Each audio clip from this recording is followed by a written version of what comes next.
অনেকে আছে পটলের নাম শুনলেই নাক সিটকোয়, কিন্তু আমি গ্যারেন্টি দিয়ে বলতে পারি এই পটলের যদি এই রান্নাটা একবার খায় তাহলে এক থালার জায়গায় দু থালা ভাত খাবে। তো দেখো কি করে বানাই এই শাহি পটলের রেসিপি। আমি গোটা গোটা পটলগুলোকে ভালো করে ছিলে নিয়ে দুই দিকটা একটু করে কেটে নিয়েছি। এবার পটলগুলোতে নুন হলুদ আমি ভালোভাবে মাখিয়ে নিয়েছি। একটা কড়াইয়ের মধ্যে বেশ খানিকটা সর্ষের তেল গরম করে নেব। সর্ষের তেলটা ভালোভাবে গরম হয়ে গেলে আমি একে একে পটলগুলোকে খুব ভালোভাবে লাল লাল করে ভেজে নেব।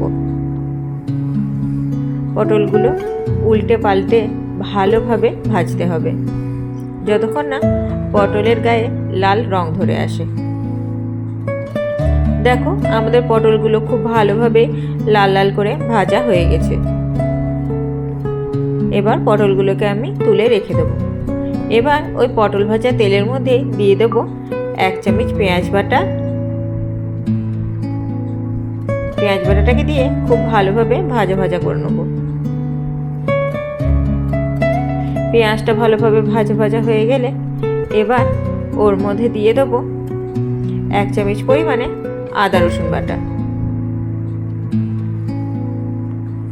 আদা রসুনটাকে দিয়েও পেঁয়াজের সঙ্গে খুব ভালোভাবে কষিয়ে নেব।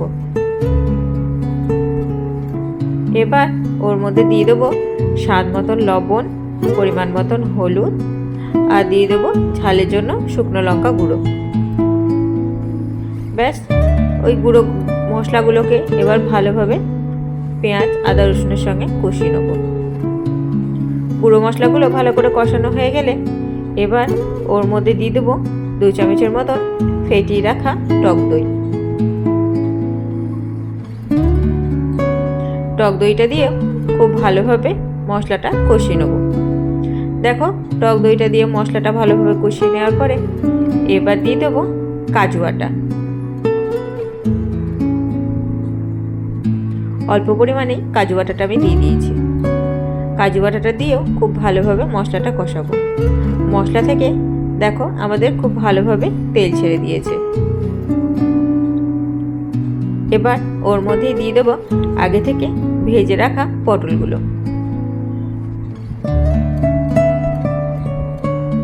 এবার পটলটা দিয়ে মশলার সঙ্গে খুব ভালোভাবে নাড়াচাড়া করে নিতে হবে। পটলটা ভালোভাবে মশলার সঙ্গে কষানো হয়ে গেলে দিয়ে দেবো অল্প পরিমাণে জল। যেহেতু আমাদের ভাজার সময় পটলটা প্রায় সেদ্ধ হয়ে গেছে, তার জন্য এখানে একটু গ্রেভির জন্যই জলটা দিতে হবে। এবার জলটা ফুটে উঠলে দিয়ে দেবো অল্প পরিমাণে চিনি, যাতে টক দইয়ের টক ভাবটা ব্যালেন্স করতে পারে, সেই জন্যই চিনিটা দেওয়া। এবার দেখো ঝোল আমাদের ভালোভাবে ফুটে উঠেছে আর গ্রেভিটাও খুব সুন্দর শুকনো শুকনো হয়ে গেছে। এবার নামানোর আগে দিয়ে দেবো কিছুটা পরিমাণ গরম মশলা আর ঘি। ঘি আর গরম মশলা দিয়ে খুব ভালোভাবে পটলগুলোর সঙ্গে মিশিয়ে নেব। তাহলেই তৈরি হয়ে গেল আমাদের এই শাহি পটল। দেখলে তো কত সহজেই কত সুস্বাদু একটা পটলের রেসিপি তৈরি হয়ে গেল। তাহলে তোমাদের যদি আমার এই রান্নাটা ভালো লেগে থাকে তাহলে বাড়িতে প্লিজ এরকমভাবে একবার পটল বানিয়ে দেখো। যারা পটল খায় না তারাও এবার থেকে পটল রান্নার প্রেমে পড়ে যাবে, এটুকু আমি গ্যারেন্টি দিয়ে বলতে পারি। তাহলে আমার রান্নাগুলো যদি তোমাদের ভালো লেগে থাকে তাহলে লাইক, শেয়ার আর সাবস্ক্রাইব করে আমার পাশে থেকো। Thanks for watching. Bye bye.